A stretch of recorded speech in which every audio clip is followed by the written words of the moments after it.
Sometimes the loudest moments in your life are the ones that sound like silence. You pray, but there's no answer. You cry, but there's no comfort. You try to believe, but everything around you screams, "Give up!" And in the stillness of your confusion, you start to wonder, "God, where are you?" Let me tell you something today. Something that hell doesn't want you to hear. Something your fear has been trying to drown out. God is not absent. God is not ignoring you. God is not late. He is moving right now in your life. Yes, in the middle of that storm, in the middle of that silence, in the middle of that struggle. Even when you don't feel Him, He is faithfully working. Sometimes the most powerful moves of God happen in the quietest moments of your life. Not every miracle comes wrapped in thunder and lightning. Not every breakthrough roars in life like a tidal wave. Sometimes God moves like a whisper in the wind. Sometimes He works like the rising of the sun. So gradual, so subtle, that you don't even realize the darkness is being pushed back until the light has fully taken over. And it's in those silent seasons, those still places where nothing seems to be happening, where God is doing some of His most holy work. We live in a world that celebrates noise. We chase the loud. We look for signs, wonders, open doors that swing wide with fanfare, but God is not always in the earthquake. He's not always in the fire. He's not always in the windstorm. Sometimes He waits until the world gets quiet, until your soul gets still, until your striving runs out of steam. And then, right there, He starts to move. It's so easy to believe that silence means absence. You've prayed, you've cried, you've poured your heart out, and yet it feels like heaven is on mute.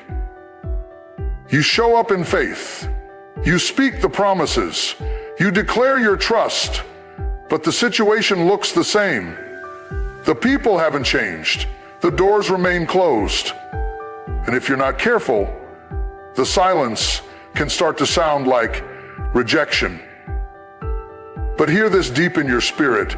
Just because you can't hear Him doesn't mean He's not near. Just because you can't see the movement doesn't mean He isn't working behind the scenes. The silence is not the end. It's not the verdict. It's the womb of something new. It's the place where faith is formed, where trust is tested, and where character is carved out of the stone of your situation. God's not slow, He's strategic. And in your life right now, yes, right now, even in your confusion, even in your heartbreak, even in the delay, He is doing something that no human eye can see. He's navigating behind the curtain of your pain. He's building roads through your wilderness. He's opening rivers in your dry places. But He's doing it quietly, not because He doesn't care, but because He's teaching you to walk by faith, not by sight. He's teaching you to listen to the whisper instead of waiting for the shout. Have you ever planted a seed? You bury it deep in the soil, and then for days, sometimes weeks, you see nothing, not a leaf, not a sprout, just dirt, just silence. But under that soil, in the hidden place, a miracle is forming. The seed is cracking open. The roots are digging down. The shoot is pressing upward. But it happens where the eye can't see. God is like that. He works in the soil of your soul. He cultivates faith in the dark, where it's just you and Him. And by the time it springs up, people will say it happened overnight, but you'll know it's been in the works for a long time. There are moments when you're asking God to speak, but he's already answered, just not in the way you expected. You're looking for lightning, but he's shining through your peace. You're looking for a burning bush, but he's present in the breath that still fills your lungs. You're looking for a miracle in the spotlight, but he's planting strength in your shadows. God doesn't need to shout to be sovereign. He doesn't need to perform to be powerful. He doesn't need applause to prove that he's active. Some of God's greatest works were done in silence. The creation of the world started in formless darkness. Jesus was resurrected not on stage, not with fireworks, but in a sealed, silent tomb. The miracle that changed everything happened when no one was watching. And the same God who raised Christ from the dead is at work in you, even when you don't feel a thing. You're not forgotten. You're not overlooked. Heaven is not ignoring you. It's easy to believe that if God were really working, you would feel something. But feelings are not always an accurate gauge of God's activity. Sometimes the Spirit is moving in stillness, restructuring things in the spirit realm that haven't shown up in your physical world yet. That doesn't mean it's not real. It means it's in progress. God specializes in working behind the scenes. He doesn't just fix what's broken on the surface. He gets to the root. And sometimes that means pulling things out that you didn't know were buried. Old wounds, hidden fears, toxic attachments, silent prayers you whispered years ago and forgot. He's dealing with it all. Not because you asked again, but because you never stopped needing him. He heard you the first time, and he's been working ever since. So don't measure God's activity by your feelings. Don't confuse quiet with quitting. Don't think the silence means he left you. You are still held.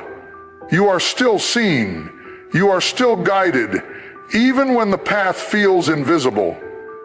The same God who parted the Red Sea can part the chaos in your life, and he doesn't have to announce it before he does it. He just moves. Swift, silent, sure. Sometimes the enemy tries to convince you that nothing is changing, that you're stuck, that your prayers are bouncing off the ceiling. But you need to speak back with faith and say, even when I don't feel him, he's with me. Even when I don't see it, he's working. Even when I can't trace his hand, I will trust his heart. Because faith isn't about facts. It's about believing in spite of what you see. And trust isn't trust until it has to endure the silence. You're not in the dark because you're forsaken. You're in the dark because something is growing. Something eternal. Something strong. Something that can't be shaken by sight or shaken by sound. You're learning to believe without proof, to walk without a map, to trust without clarity.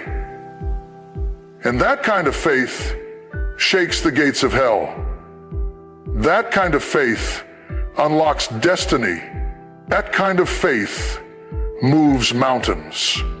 So today, I dare you to believe in the silence. I dare you to worship when there's no music.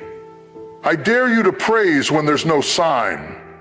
I dare you to stand when everything in you wants to sit down and give up. Because your God is not absent, he's present. Not loud maybe, but present. Not always visible, but active. Not always emotional, but faithful. The silence is not your enemy. The silence is not your own. The silence is not it's the backdrop of a coming glory. It's the atmosphere of transformation. It's the setting of your next miracle. Because God moves even in the stillness. especially in the stillness. He's at work right now. Yes, right now. Even when you don't feel it. You've been waiting, you've been holding on, you've been asking God when. You've watched others get blessed, others move forward, others receive their answers, while you sit in a season that feels still, silent, and stretched beyond your strength. And the enemy whispers in your ear, maybe God said no. Maybe he's not coming through this time. Maybe this delay means he's forgotten you. But I came to remind your spirit today, this delay is not denial. This waiting is not punishment. This stillness is not abandonment. It's preparation. You see, when God is preparing something great, he doesn't rush it. God is not in the business of microwave miracles. He's a slow cooking, detail-loving, foundation-building, layer upon layer kind of God. When he gets ready to do something in your life, he doesn't just slap it together. He builds it with care. He prepares you for it while he prepares it for you. It's easy to grow frustrated when it feels like nothing is moving. You pray, but the answer hasn't shown up. You knock, but the door hasn't opened. You sow in tears, but the harvest hasn't broken ground. You give, you serve, you stand in faith, and yet you're still waiting. But what if I told you that the delay is not a sign of God's absence? It's the evidence of his involvement. See, when you're truly chosen, truly called, truly marked by God, he doesn't let you walk into blessings unprepared. He won't let you inherit something that your character can't carry. He won't give you a platform that your soul isn't ready for. He won't open the door until your feet are strong enough to stand in the room. And so he delays not to hurt you, but to help you. Not to push you back, but to pull you up to the level required to handle what's coming next. Delay is heaven's way of protecting what it's preparing. If you arrived too early, you'd waste it. If you got it too soon, you'd fumble it. So God delays. Not to deny you, but to develop you. He's sharpening your discernment. He's growing your endurance. He's testing your trust. Because what's on the other side of this delay is too valuable to risk with immaturity. Think about it. You don't put a baby behind the wheel of a car, no matter how much they cry for it. You don't give a toddler a house key, no matter how loudly they demand it. Why? Because they're not ready for the responsibility. You love them, but you protect them from what they can't handle yet. And if we, flawed human beings, know how to wait until someone is ready, how much more does our perfect God? Some of you are mistaking divine preparation for rejection. You think because it hasn't happened yet, it's not going to happen. But God didn't say no. He said, not yet. There's a difference. No means it's not yours. Not yet means it's still in process. It's still being formed. It's still being matured. It's still being designed with your name on it. Let me speak directly to your soul right now. What God has promised is still coming. The enemy wants you to think it's over, but it's just beginning. You've been walking in a fog of frustration, wondering why the doors won't open, why the breakthrough won't arrive, why the healing hasn't come. But what you don't see is that God is working on things behind the scenes that are directly connected to your destiny. You see, God's delay is strategic.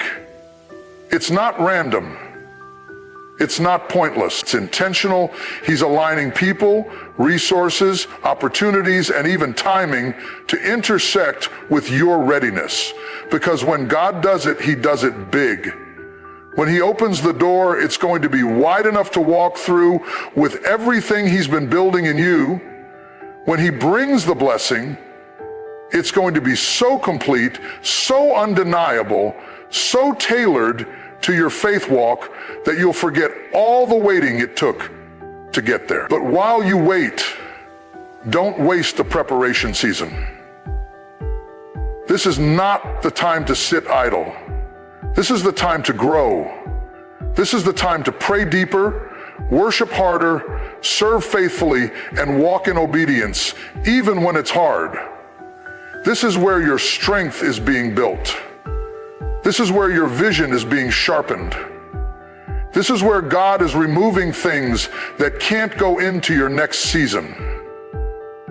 You think you're just waiting, but heaven sees it as training. And you're not alone. Every great man and woman of faith went through a delay. Joseph had a dream and then got thrown into a pit, sold into slavery, and locked in a prison. Delay. But when the moment came, he went from the prison to the palace in a day. David was anointed king as a boy, but he went back to the pasture with the sheep. He had to wait while Saul hunted him down. Delay. But when the time came, he sat on the throne God had prepared for him. Even Jesus, our Savior, lived 30 years in obscurity before 3 years of ministry. Delay. But the delay didn't mean he wasn't divine. It meant he was in preparation for the purpose ahead. So don't despise your delay. Don't curse your waiting room. Don't throw away your faith because the clock seems to be ticking. God does not operate on your calendar. He doesn't follow your deadlines. He's never early. He's never late. He's always on time. And when he shows up, everything changes. What's coming is going to make sense of what you've been through. The tears, the closed doors, the long nights, the broken places. It's all connected. And when the blessing arrives, you'll look back on this season and thank God for not answering you too soon. You'll be glad he didn't give it when you begged. Because now you're strong enough. Now you're wise enough. Now you're prepared. There's a version of you on the other side of this delay that you haven't even met yet. A version of you that knows how to walk in peace, how to live in purpose, how to carry power with humility. And that version is being formed in this waiting. So don't rush the process. Let God finish what he started. Because when he says yes, when the appointed time comes, it's going to be worth every second you waited. You are not behind. You are not being punished. You are not forgotten. You are being processed. And God doesn't process what he doesn't plan to use. So if he's still working on you, it means you're still in his plan. If you're still breathing, there's still purpose. If you're still waiting, there's still something to wait for. This delay is divine. Trust it, lean into it, and declare over your life right now, God is preparing me for something greater. I won't fear the waiting. I won't lose hope in the silence. I may not have seen it yet, but I believe my time is coming because it is. You've been asking, you've been wondering, and you've been wrestling with this question in your heart. Why is it taking so long?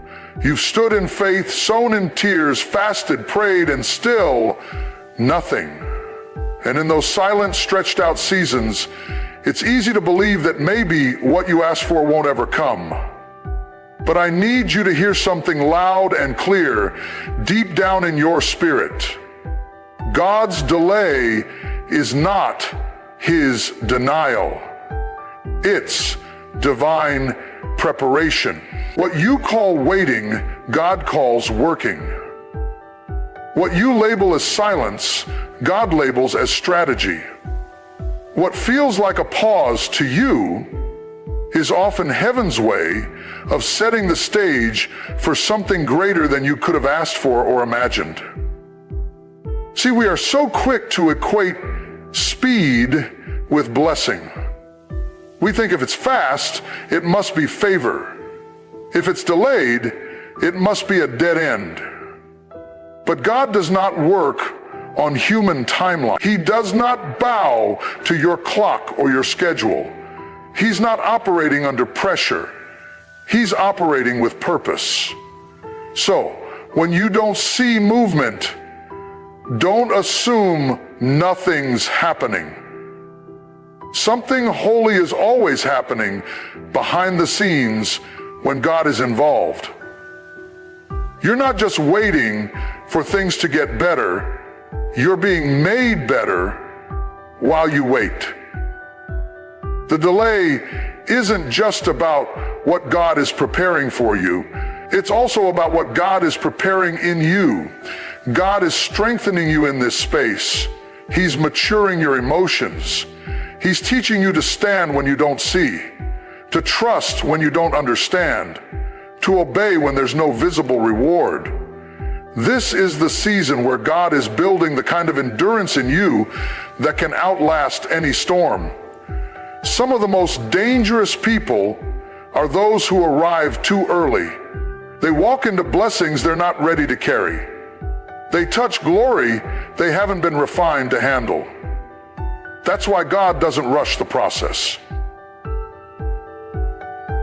That's why he holds you in the fire a little longer. He's not punishing you. He's preparing you for what he's about to release. He loves you too much to give you something too soon. Because if he gave it before you were ready, you'd mismanage it. You'd mishandle it. You'd mistake it as something you built on your own instead of something heaven prepared. You're asking for a miracle, but God is building your faith. You're asking for promotion, but God is shaping your character. You're asking for a relationship, but God is healing your heart so you don't bring past wounds into a future covenant. The delay is not random. It is not meaningless. It is not wasted. It is strategic. It is measured. It is sacred. Think about Joseph. God gave him a dream, a clear vision of elevation, of influence, of being used in a mighty way. But after the dream came betrayal, rejection, a pit, a prison. That dream didn't look anything like what his life turned into. But what Joseph didn't realize at first was this. The dream was real, but the dreamer wasn't ready. He had to be shaped in the pit so he could stand in the palace. He had to be processed in private before God could use him in public. The delay wasn't a punishment. It was a requirement. Or take David, anointed as king while still a boy, but he didn't wear a crown the next day. No, he went back to the sheep. He was chased by Saul, hunted like a criminal, tested in the wilderness. He had to learn how to lead in hiding before he could lead a kingdom. The delay developed his heart. It humbled him, refined him, broke him in the best possible way. So when God finally elevated him, he had the wisdom, the patience, and the depth to carry the weight of the throne. Even Jesus didn't step into his public ministry until he was 30. And he is the Son of God. But even he respected the timing of heaven. He wasn't in a rush, he was in rhythm. And when the appointed time came, when preparation met purpose, everything moved. Heaven opened, power was released, miracles followed. But that only happened after 30 silent years. You see, delay is not a sign of divine neglect.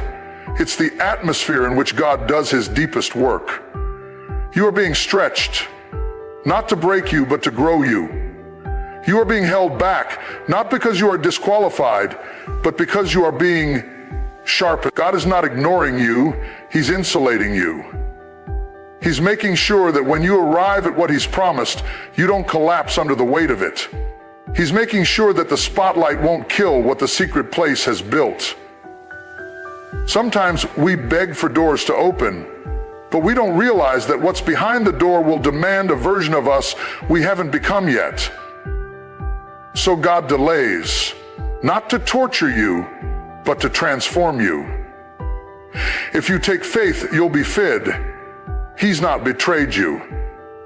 God delays, not to torture you, but to transform you. You see, God delays, not to torture you, but to transform you.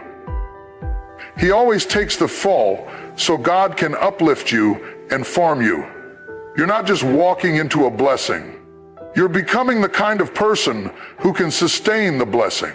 There's a difference, and that difference is what separates those who rise and fall from those who rise and stay. The pain you feel in the waiting is real. Let's not pretend it isn't. But don't let your pain speak louder than your promise. Don't let your frustration drown out your faith. Don't let delay convince you to settle for what's less than what God said. You might be tempted to grab the counterfeit, to choose the shortcut, to settle for what's available instead of holding on for what's ordained. But hear me, don't move until God moves. Don't grab until God gives. Don't settle when you are made to soar. There are things being aligned right now in the unseen realm. People you haven't met yet are being positioned. Resources you don't even know exist are being shifted in your direction. Rooms you've never walked into are being prepared with your name on the seat. All of it is happening while you wait. All of it is being orchestrated while you stay faithful in obscurity. Heaven is not late. Heaven is deliberate. So don't panic in the pause. Don't rush the process. Don't curse the very season that's equipping you for your next. Embrace it.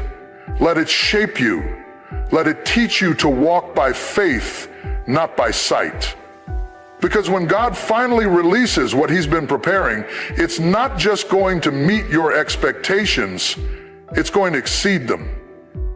He's preparing something custom fit for your life. And when it shows up, you'll realize why you had to cry the tears you cried, why the door had to stay shut, why the crowd walked away, why the answer was not yet. Because what's coming won't be fragile. It won't be incomplete. It won't be halfway. It will be the full promise, the full reward, the full manifestation of what he whispered to your soul in the midnight hours. So lift your head. Strengthen your heart.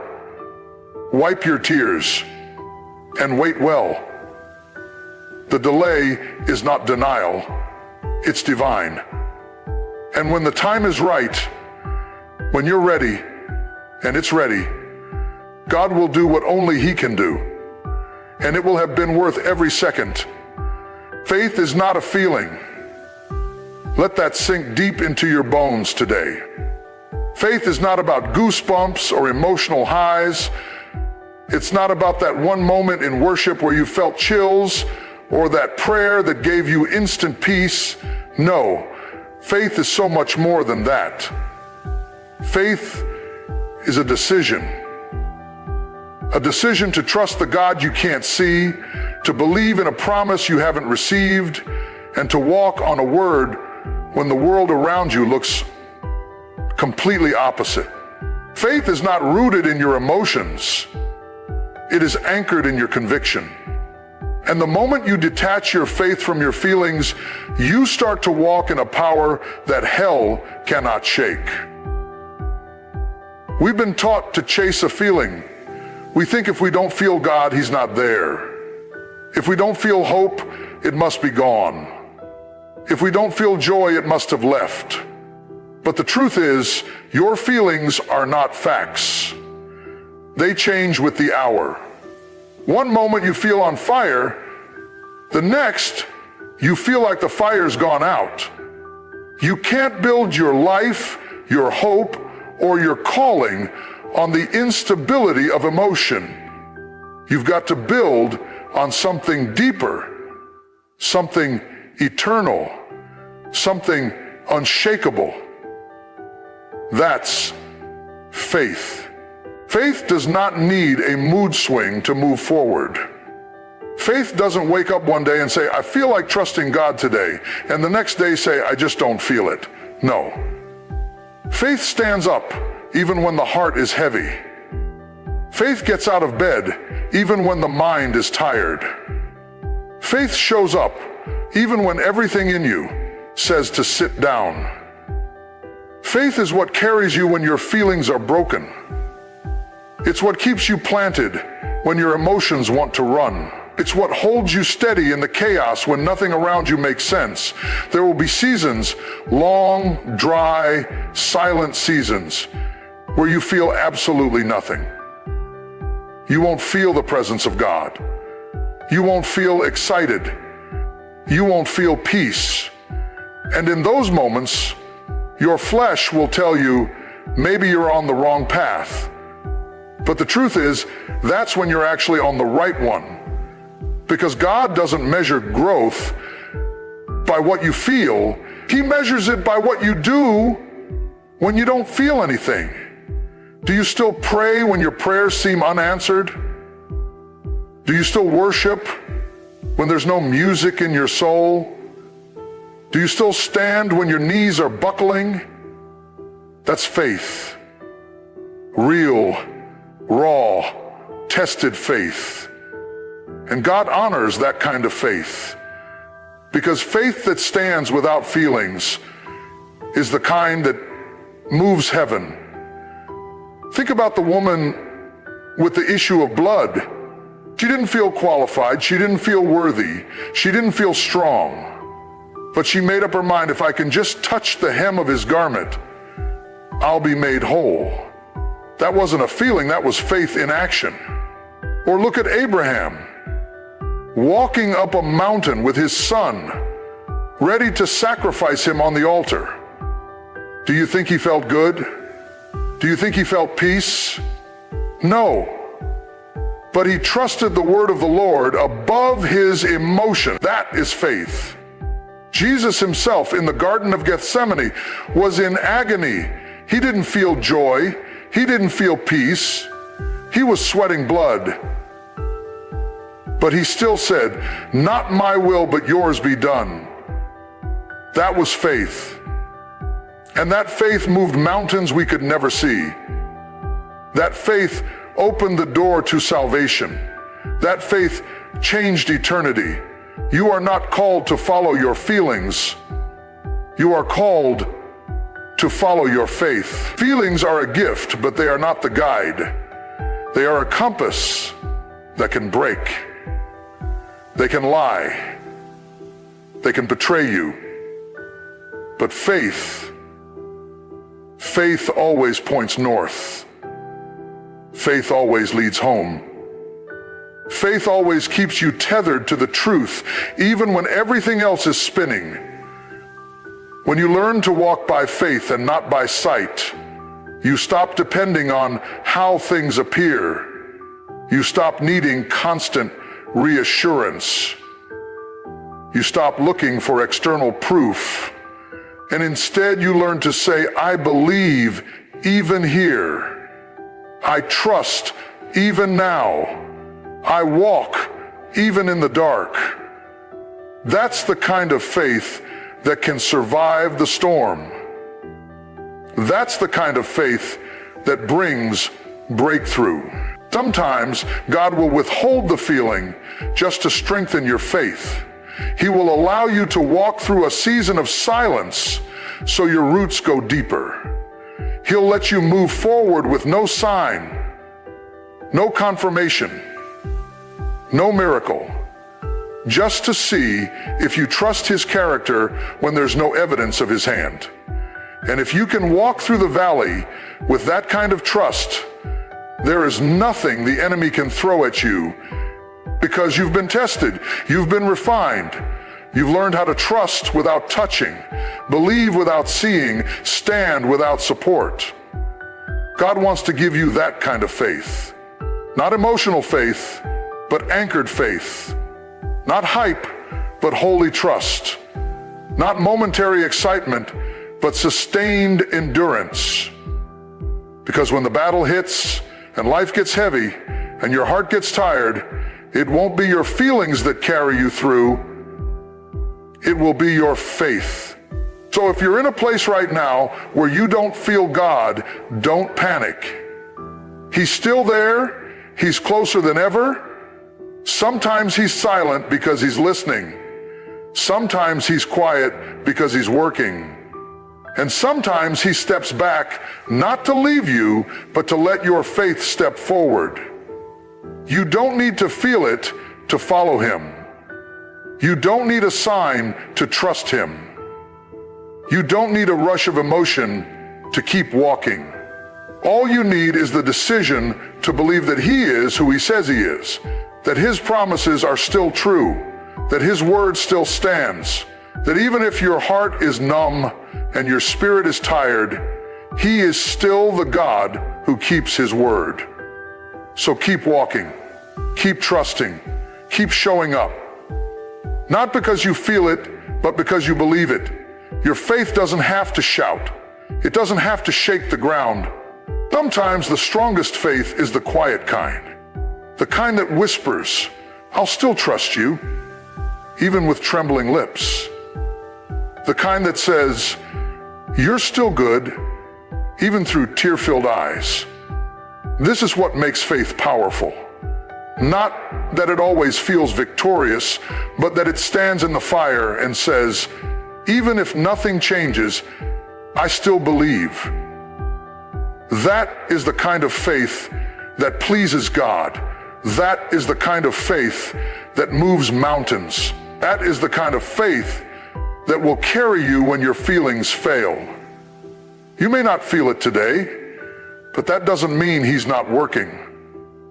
You may not sense it, but that doesn't mean he's gone.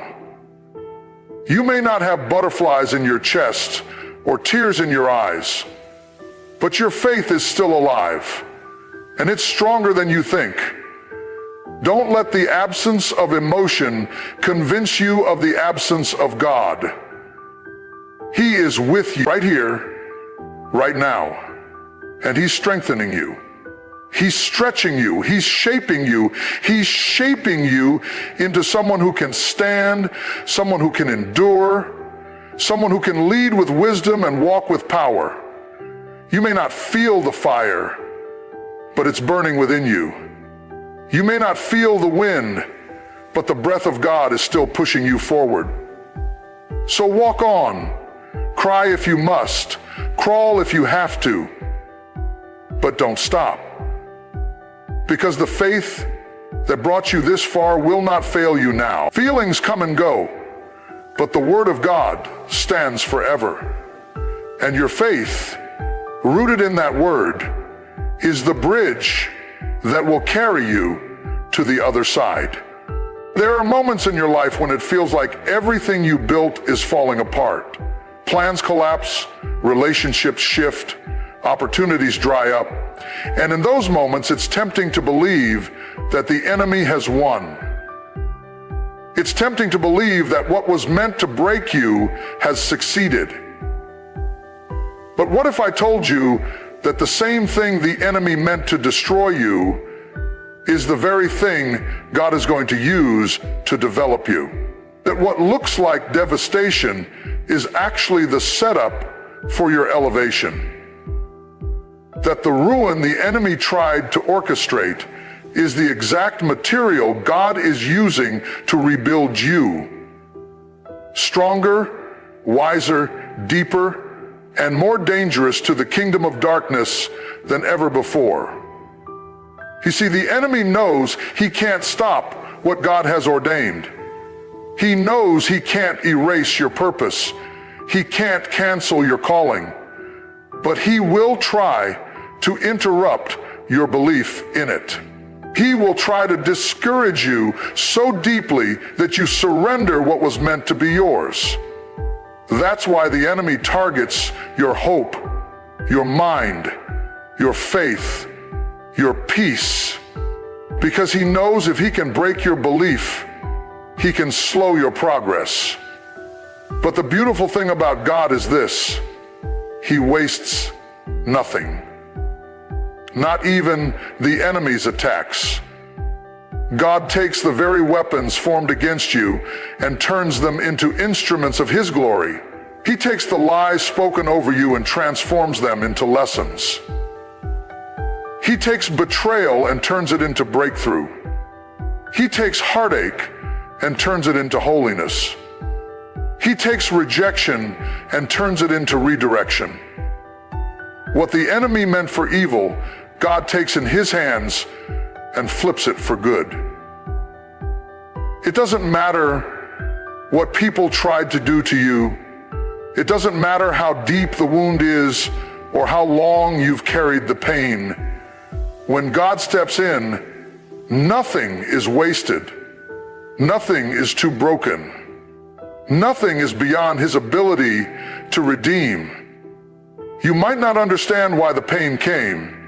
You might not understand why the storm hit. But you don't have to understand the how to trust the who. God saw the attack before it ever came. He saw the betrayal before it reached you. He saw the loss, the heartbreak, the disappointment, and he already planned how he would use it to bless you. Not just to bring you through it, but to bring you out of it with more than you had before. That's how God works. He brings beauty from ashes. He doesn't ignore your wounds. He heals them and turns them into wisdom. He doesn't erase the past. He transforms it into purpose. The devil tried to bury you in shame, but God will raise you in strength. The enemy tried to silence you with failure, but God is writing a testimony so powerful that hell itself will regret ever messing with you. This is the kind of God you serve, not one who watches the fire from afar, but one who steps into it with you, who walks through the valley, who stands in the furnace, who holds you in the storm. And while the enemy is gloating over your situation, God is getting ready to lift you from the ashes with more grace, more wisdom, and more purpose than ever before. You've been through some things that should have broken you. You've survived some battles that no one else knows about. You've carried burdens in silence. You've cried tears behind closed doors. And yet, you're still standing. You're still breathing. You're still here. That's not because of luck.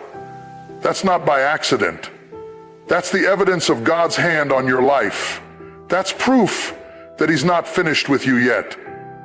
The enemy tried to ruin you, but all he did was push you into deeper dependence on God. All he did was teach you how to pray with fire. All he did was make you more dangerous, because now your praise comes from pain and your worship comes from warfare. Now you know how to walk by faith, not just talk about it. Now you know how to trust God in the dark, not just in the light. God doesn't just recover what was lost, he restores it with interest. When the thief is caught, the Bible says he must repay 7 times what he stole. That means what the enemy tried to rob you of, your joy, your peace, your identity, your confidence, God is going to multiply back into your life. He doesn't just bring you out, he brings you out better. He doesn't just heal you, he uses your healing to heal others. He doesn't just redeem your pain, he uses it to launch your purpose. Don't waste time being bitter about what happened. Don't let the betrayal make you afraid to trust. Don't let the rejection convince you that you're unworthy. Don't let the loss blind you to what's still ahead. The devil may have meant to shut you down, but God is using it to raise you up. And when you come out of this, you won't even look like what you've been through. People will see the glory, but they won't know the story. They'll see your strength, but they won't know your scars. They'll see the oil on your life, but they won't know the crushing it came from. That's why you can't give up now. That's why you can't lay down and die in the middle of the fire. You're too close, too chosen, too called. There's too much at stake. God is still writing. The page you're on is painful, but the chapter is not over. And when he turns the page, you're going to see why you had to go through what you went through. You're going to see how the attack was actually the avenue, how the hurt was actually the hinge that opened the next door. So don't curse the process. Don't despise the breaking. God is not punishing you. He's positioning you. He's not hurting you. He's preparing you. Every time you thought it was over, he stepped in. Every time you were ready to quit, he whispered strength. Every time you lost something, he was already preparing something greater. You might be walking through something right now that feels like the end, but it's not the end. It's the beginning of something new. The breaking had to happen to release what was inside of you. The fire had to come to burn off what couldn't go with you into the next season. The battle had to happen so you could discover what was really in you. You didn't know how strong you were until you had to be. You didn't know how deep your faith was until it got tested. You didn't know how powerful your voice was until you had to speak through pain. And now here you are, not broken, not defeated, not forgotten, but rising. Rising from the ashes. Rising from the trauma. Rising from the shame. Rising from the trauma. Rising from the shame. Rising from the disappointment. So hold your head up. Wipe your tears. Square your shoulders. And remember, what the enemy meant for evil, God is turning for good. It doesn't matter what the report says. It doesn't matter what they did. It doesn't matter how far it fell apart. God is the restorer. God is the rebuilder. God is the redeemer. And his word will not return void. And let's be honest, sometimes it takes a breakdown to finally let go of things we never should have held on to in the first place. We cling to what's familiar, even when it's toxic. We hold on to people who drain us, mindsets that limit us, habits that quietly destroy us. And God, in his mercy, will allow those things to fall apart, not to hurt us, but to free us. Because what you thought was your foundation may have only been, what you thought was your lifeline may have been your limitation. So when it breaks down, it's not to ruin you, it's to release you. Sometimes God has to strip you in order to strengthen you. He has to remove what's shallow so he can rebuild with something solid. He has to allow the collapse so he can pour a fresh foundation. And while it feels like everything is crumbling, what's really happening is that the weak, shaky parts of your life are being cleared out so that something real, something lasting, something eternal can be built in its place. You may be in a season where nothing feels stable. You wake up unsure. You go to sleep with questions. Everything you once relied on seems to be failing. People who once supported you have gone quiet. Doors you once walked through are now closed. And in this instability, your natural response is to panic. But that's when you must lean into faith more than ever before. Because faith doesn't need stable ground, it creates its own. Faith walks on water. Faith praises in prison. Faith stands in the fire. Faith keeps believing in the dark. And when you choose faith in the middle of the breakdown, you position yourself for the breakthrough that's already in motion. God is not confused about your situation. He's not surprised by the storm. He's not pacing the floors of heaven trying to figure out how to fix your life. No, he is calm. He is sovereign. He is in control. And while you see mess, he sees meaning. While you see chaos, he sees construction. While you see loss, he sees launch. Don't underestimate what God can do with broken pieces. We serve a God who specializes in making miracles out of messes. He doesn't discard what's broken. He restores it. He redeems it. He breathes on it. He multiplies it. Ask the woman with the issue of blood. Ask the blind man by the roadside. Ask Lazarus, who was dead and buried. The moment everything looked over, God stepped in and reversed the entire story. He's still doing that today. He's still bringing dead things back to life.